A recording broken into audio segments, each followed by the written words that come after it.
C'est quoi une tâche d'homme, c'est quoi une tâche de femme? Je pense qu'une tâche, c'est une tâche, un point c'est tout. Ok. Maintenant, on l'attribue à un homme ou à une femme. C'est un peu comme dire au travail que ça, c'est un homme c'est la tâche d'un homme, c'est la tâche d'une Oui. femme.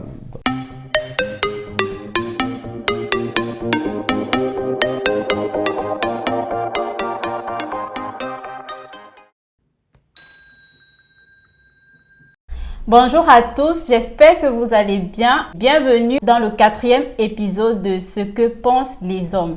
Si vous n'êtes pas encore abonné à la chaîne, vous pouvez cliquer sur le bouton s'abonner ou subscribe.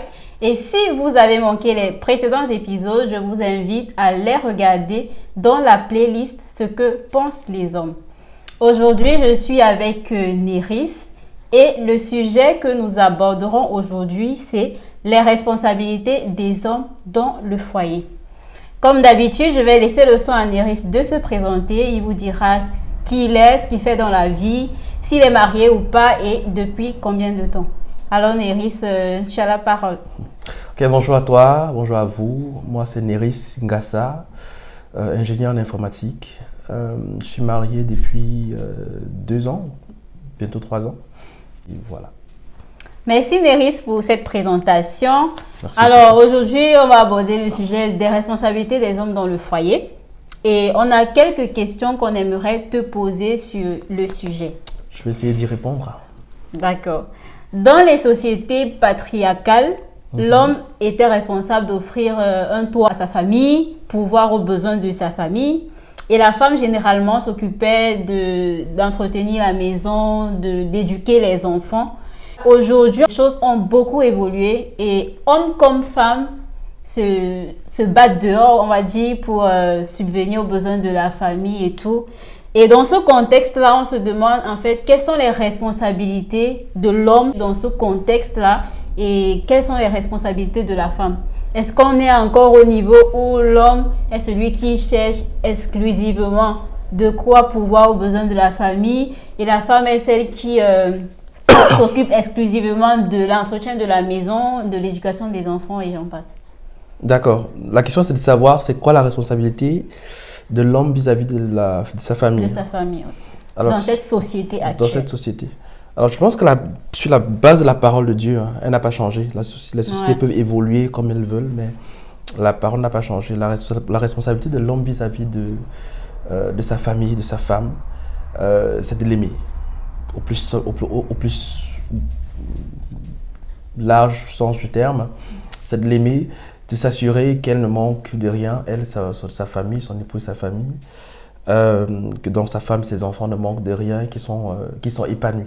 Voilà pour moi la responsabilité de l'homme. Voilà, ça peut passer par se rassurer qu'il y a toujours à manger à la maison, ça peut se passer qu'ils aient de l'espace, ça peut passer par le fait de s'assurer que sa femme, ses enfants, des activités qui leur permettent de développer leur talent, d'être à l'aise en fait, c'est ça. Ok. De veiller au bonheur, que la responsabilité de l'homme, c'est de rendre sa famille heureuse, si on peut dire. Parce qu'in fine, je pense qu'à la fin, Dieu demandera les comptes de la famille, non pas la femme et à l'homme. Donc c'est la responsabilité de l'homme de le faire. Et dans ce cas, je pense qu'on peut prendre l'exemple du jardin d'Éden, quand l'homme et la femme ont mangé le fruit, Dieu n'appelle pas Ève, même si c'est elle qui a pris le fruit et l'a proposé à Adam, Dieu demande plutôt des comptes à Adam. Tout à fait. Du coup, la responsabilité de la femme, c'est, d'après moi, le même schéma biblique. La responsabilité de la femme, c'est d'aider son mari à aimer sa famille. Mais cette aide-là, ça va passer par quoi, par exemple?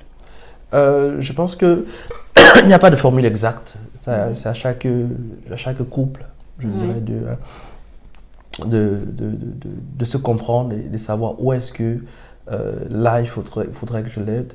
Là, je peux voir, en tant que femme, je peux voir que mon mari, dans sa mission d'épanouissement, de recherche d'épanouissement de sa famille, a besoin de soutien dans la prière, a besoin de soutien, ça peut passer par, je ne sais pas quoi, je ne suis pas une femme, mais ça peut être tout. Ça peut être tout. Mais de manière globale, au niveau, d'une vision au niveau, c'est en fait ça. D'accord, ok. Bon, on va passer à la deuxième question. Dans la gestion du quotidien, est-ce qu'il y a des tâches d'hommes et des tâches de femmes? Dans la gestion du quotidien de la maison, est-ce qu'il y a des tâches d'hommes, des tâches de femmes? Je prends un exemple. Il y a plusieurs années, je ne pouvais pas voir mon père à la cuisine en train de faire la vaisselle. C'était impossible. Ni mettre une marmite au feu. Donc aujourd'hui, est-ce qu'il y a vraiment des tâches d'hommes et des tâches de femmes? C'est quoi une tâche d'homme, c'est quoi une tâche de femme? Je pense qu'une tâche, c'est une tâche, un point c'est tout. Okay. Maintenant, on l'attribue à un homme ou à une femme. C'est un peu comme dire au travail que ça c'est un homme c'est la tâche d'un homme, c'est la tâche d'une femme. Maintenant, ce qu'il ne faut pas perdre de vue aussi, c'est que chacun de nous, on a un héritage culturel. On a grandi avec des manières de faire. Nous, Africains, je prends l'exemple d'une fille de 30 ans en moyenne, elle a un minimum, de manière générale, il y a des exceptions, c'est sûr, mais une fille de 30 ans, jeune noire, a un minimum 18 années de stage en cuisine, qu'un garçon n'a pas. Oui. Maintenant, dans un couple, c'est à eux de voir, de dire, ok, moi j'ai plus d'aptitude à la cuisine, et donc pour faciliter notre vie, on va se dire, puisque tu as plus d'aptitude à la cuisine, toi tu t'occupes du repas, et moi je m'occupe d'autre chose. Donc, je pense qu'il n'y a pas de tâche, d'homme, de femme, mais de par notre héritage culturel, on a grandi avec des aptitudes différentes qui font que ça lead un tout petit peu l'organisation qu'on peut avoir dans un couple. D'accord, ok. Donc, en gros, si je résume ce que tu dis, c'est que voilà, les tâches, en principe, tout le monde, il n'y a pas de genre en fait dans les tâches, tout le monde peut faire toute tâche. C'est mon point de vue. Oui, c'est ton point de vue. Mais du fait de notre bagage culturel, la femme africaine, par exemple, elle est plus habilitée à faire la cuisine, donc à tenir ce rôle-là dans la maison. Mais après, c'est au couple de s'organiser. Parce que même si on a ce bagage culturel-là, je sais quand même qu'il y a des hommes qui sont très bons cuisiniers, voire meilleurs que certaines femmes. Et donc, peut-être en couple, dans son couple à lui, peut-être ce sera lui qui sera chargé de faire la cuisine et tout. D'accord. Moi, mon exemple personnel, jusqu'à l'âge de 18 ans, je ne savais pas faire cuire un œuf. Wow. Ouais, je ne savais pas. J'ai appris à me dépendre quand j'étais en prépa, je vivais seul. La première fois que j'essayais de faire cuire un œuf, j'ai encore la cicatrice ici, je me suis blessé. À cause d'un œuf. À cause d'un œuf. Et ça n'empêche pas qu'aujourd'hui, j'essaye autant que faire se peut. Oui. De temps en temps, je sais que ça vous fait plaisir, vous les dames. Je ne sais pas, je ne comprends pas. Bon, là n'est pas la question. De temps en temps, nous voir à la cuisine faire le repas. Et comme ma mission, c'est de faire... Vous voir où on ne vous attend forcément pas tout le temps. C'est ça. Okay. Dans le célibat, les hommes vivent seuls. Quand tu étais célibataire, tu vivais seul. Donc, tu te débrouillais seul. Tu prenais bien soin de ta maison. Tu prenais bien soin... je ne sais pas si tu faisais la cuisine, mais certains se battent souvent à faire la cuisine eux-mêmes. Mais en fait, on a l'impression qu'une fois marié, vous ne savez plus rien faire. Je ne sais pas, quand tu étais seul, par exemple, tu utilisais bien tes assiettes, tu utilisais bien tes verres, et tu savais qu'il fallait peut-être laver un verre. Mais je parle, bon, pas toi, je généralise. Oui, bien sûr, bien sûr. On se rend compte parfois que vous oubliez, on ne sait pas si vous oubliez tout, mais ça devient difficile, par exemple, peut-être pour un homme de faire la vaisselle. Peut-être parce qu'il se dit que c'est une tâche de femme, comme on le disait tout à l'heure. Mais c'est quoi, je ne sais pas, de ce que tu as vu, de ce que tu as peut-être vu autour de toi, qu'est-ce qui peut expliquer ça, qui est ce manque d'initiative dans ce contexte-là?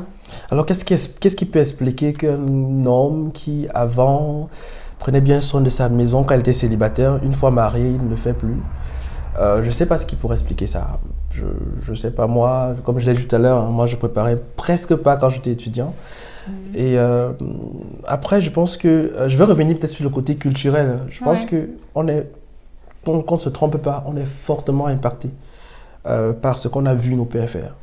C'est-à-dire, si on a vu nos parents dans un contexte où papa, quand il rentrait, la nourriture était servie, quand il finissait de manger, on le débarrassait, il s'asseyait devant la télé. C'est cette image du mariage-là que naturellement, l'enfant, le garçon, quand il devient homme, c'est ça qu'il a en fait. Oui. L'enfant, lorsqu'il grandit, pour lui, c'est l'idéal du mariage. Il grandit avec cet idéal-là et qu'il faut naturellement discuter et déconstruire une fois qu'il grandit. Je pense que c'est notre responsabilité aussi de prendre du recul sur ce que nous avons reçu comme bagage, de challenger ça et d'en parler. Et de se dire aussi que voilà, ton papa, quand il recevait tous ses services et tout, c'est parce que la maman était disponible pour le faire. Elle restait à la maison, elle faisait les achats, elle faisait la cuisine, elle rangeait. Elle avait le temps de s'occuper du mari, de s'occuper des enfants. Mais maintenant que maman aussi sort le matin pour aller au travail, elle revient, elle est aussi fatiguée, tout aussi fatiguée que toi. Parce que voilà, les responsabilités également pèsent tant sur toi que sur elle.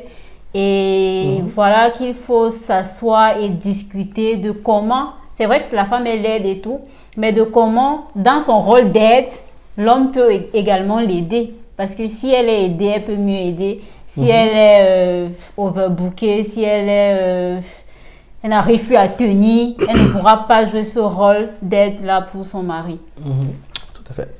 D'autre part, nous aimerons mentionner qu'aujourd'hui, avec le droit de femmes et tout, beaucoup d'entre nous, les femmes, on exagère quand même parce que si on est dans ce schéma où c'est l'homme qui pourvoit seul aux besoins de la famille, franchement, il se bat dehors, il ramène de quoi manger.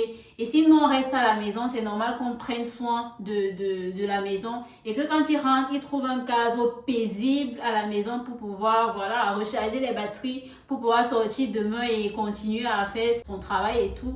Parce qu'il faut vraiment qu'on fasse la part des choses. Si nous sommes à la maison, nous devons faire certaines choses qu'une femme qui ne reste pas à la maison H24 ne peut pas faire.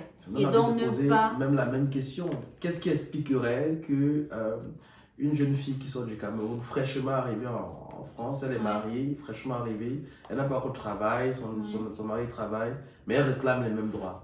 Elle demande à ce que le soir, son mari prépare pour elle, elle reste à la maison toute la journée. Qu'est-ce qui expliquerait qu'il y a 2 semaines, elle était au Cameroun, elle arrive ici parce qu'elle est en Europe, elle reste à la maison toute la journée, elle regarde la télé. Et le soir, elle a son mari, est-ce que je peux laver les assiettes? Qu'est-ce qui expliquerait ça?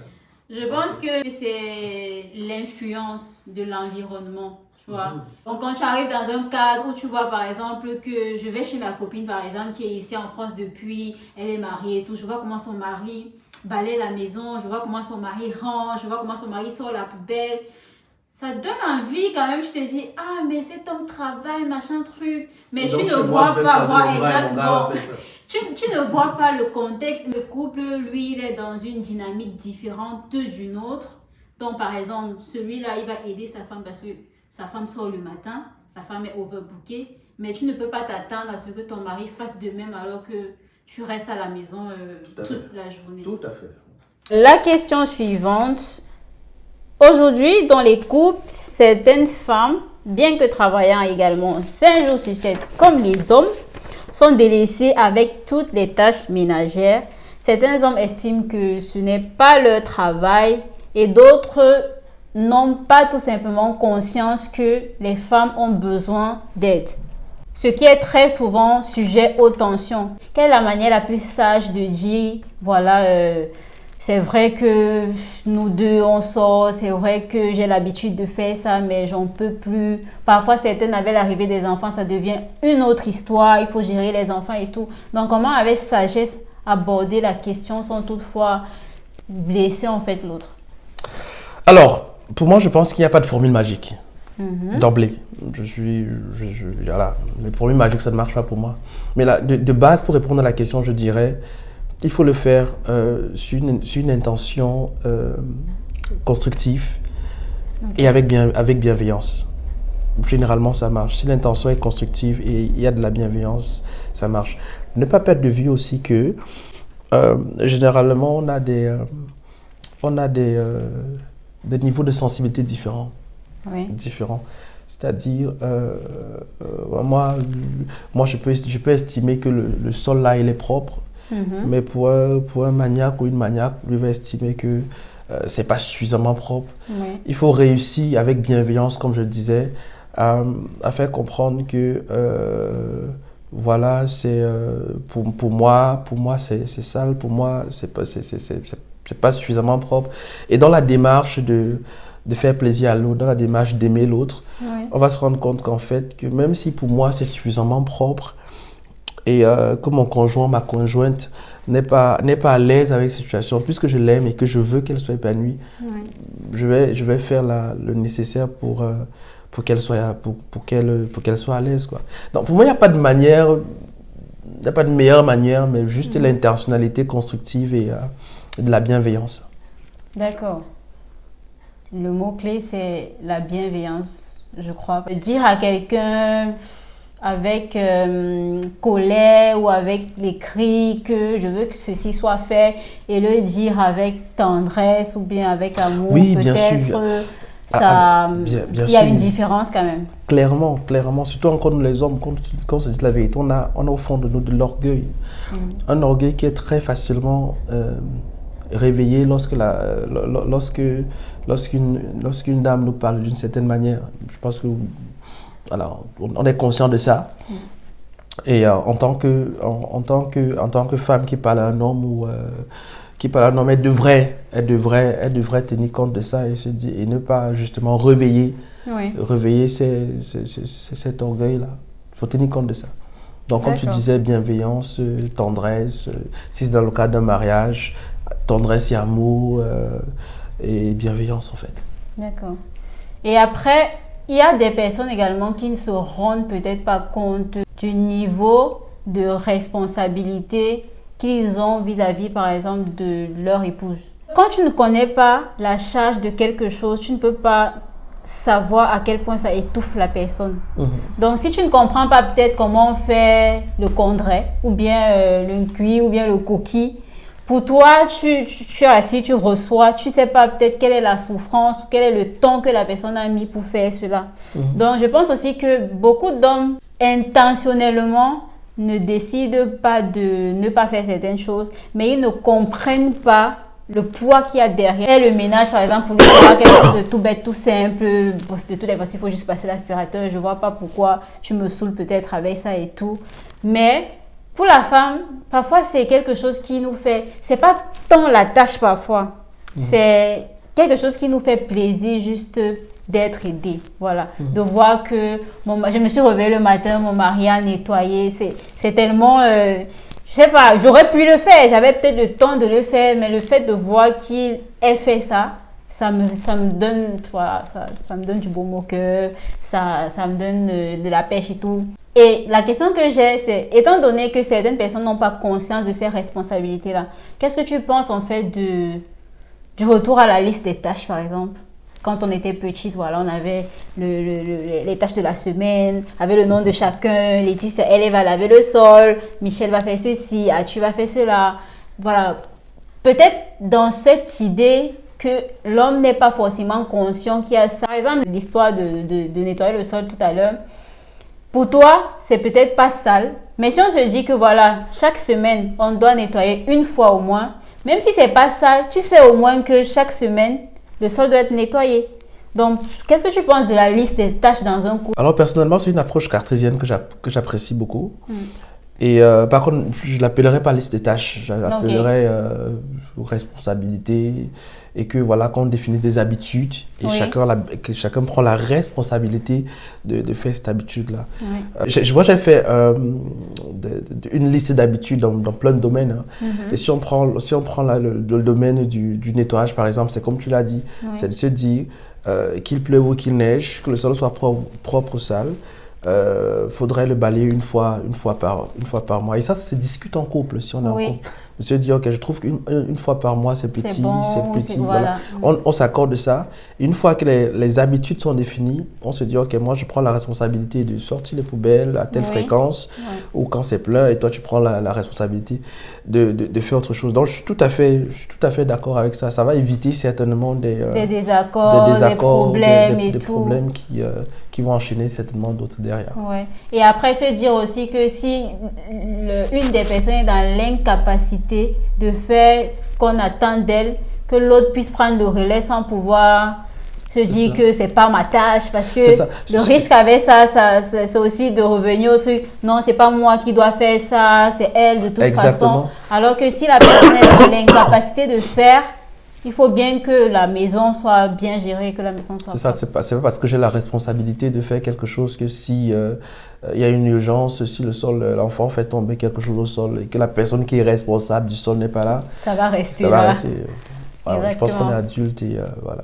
La dernière question, Néris, est-ce que tu penses qu'il est primordial de bien avancer sur la question de la responsabilité de chacun avant l'arrivée des enfants dans le couple, étant donné qu'avec l'arrivée de ces enfants-là, les responsabilités augmentent? Oh que oui, oh que oui. Moi, dans la préparation à notre mariage, on a eu le privilège d'avoir plusieurs accompagnements. Et l'un des accompagnements qu'on a eu, c'était axé dessus. D'accord. C'était axé sur... c'était un grand axe en tout cas sur les tâches ménagères. Et aujourd'hui, il y avait un peu de recul, le petit recul que j'ai. Je comprends combien c'est important d'en discuter avant, parce que c'est ce qui va cadencer vos journées en fait. Oui. Combien c'est important, c'est hyper important d'en discuter avant de se marier. Encore plus quand on a les enfants, les choses changent un tout petit peu. C'est important d'en discuter. Donc oui. D'accord. Alors, quel conseil donnerais-tu à un couple voilà, qui bataille encore à ce niveau-là, où il y a beaucoup d'incompréhension au sujet de j'ai besoin d'aide, qui fait quoi et tout?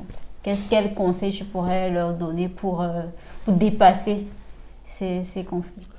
Alors, je ne suis pas sûr que je suis habilité à donner des conseils, mais ce que je recommanderais, c'est, comme on s'est dit tout à l'heure, c'est de discuter avec bienveillance. De discuter, de se dire, ok, maintenant on a des enfants, les choses ont un peu changé.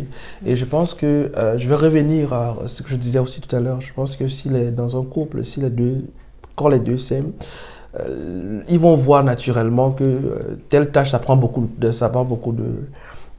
temps à l'autre. Ouais. Ça fait qu'il ou elle n'est pas suffisamment épanoui dans la relation. Et donc, naturellement, dans ma démarche de l'aimer, de contribuer à son épanouissement, je vais mettre en place un plan d'action pour pouvoir l'aider à ce il ou elle soit plus épanoui. Donc, voilà ce que je pourrais recommander, de discuter avec bienveillance. Et de ne pas supposer des choses dans sa tête. Parce que généralement, c'est le problème, en fait. C'est qu'on pense que l'autre connaît, et donc, puisqu'il connaît, il devrait faire. Oui. Pourtant, c'est juste que je ne suis pas au courant, en fait, que le sol dans cet état est hyper sale pour toi et qu'il faudrait le laver. Donc, c'est la discussion, comme on le dit de manière souvent un peu vulgaire, dans la base de tout. C'est la communication. Ouais. Surtout que moi, je pense que c'est quelque chose qui entre beaucoup en jeu dans la sexualité féminine. Parce que c'est quelque chose, qui prépare la femme. Parce que si tu es déjà énervé par ce genre de choses dans la journée et tout, ça ne te met pas trop dans les conditions. Donc, c'est vraiment un aspect, les services rendus dans le langage de l'amour qui entre beaucoup dans la sexualité féminine parce qu'elle se sent aimée. C'est aussi une manière pour la femme. Enfin, voilà, c'est quelque chose vraiment où la femme dit elle se sent aimée. Quoi, ça, le fait de voir un homme l'aider? De voir un homme l'aider. C'est commun, ça? C'est un langage commun ou c'est... Franchement, je suis sûre que 80% des femmes mariées ou ayant des enfants aiment ça, les services rendus. Après, les moments de qualité... On va demander à McKinsey de faire Après, les femmes ont plusieurs langages d'amour, mais que ce soit les cadeaux, les moments de qualité, si déjà tu es énervé, en fait, comme la femme est très émotionnelle, si déjà tu es fatigué émotionnellement parce que tu te sens pas aidé ou délaissé, le reste ne va pas forcément porter le dessus. Donc, voilà un peu. D'accord. Alors, merci Néris pour merci. ta disponibilité et ton retour d'expérience ou tes connaissances dont tu nous as fait part. Et voilà, quant à nous, on se dit à la semaine prochaine pour un nouvel épisode de Ce que pensent les hommes. Néris, j'ai un quiz à te faire passer. Fais-le-moi Es-tu passer. prêt? Oui, allons-y. Maquillé ou naturel? Naturel. Bavarde ou réservé? Bavarde avec moi et réservé avec les autres. Casanière ou non? Un mix des deux, hein. Un mix des deux. Orienté famille ou orienté carrière? Orienté famille. Entreprenante ou accompagnante? Accompagnant dans l'entrepreneuriat.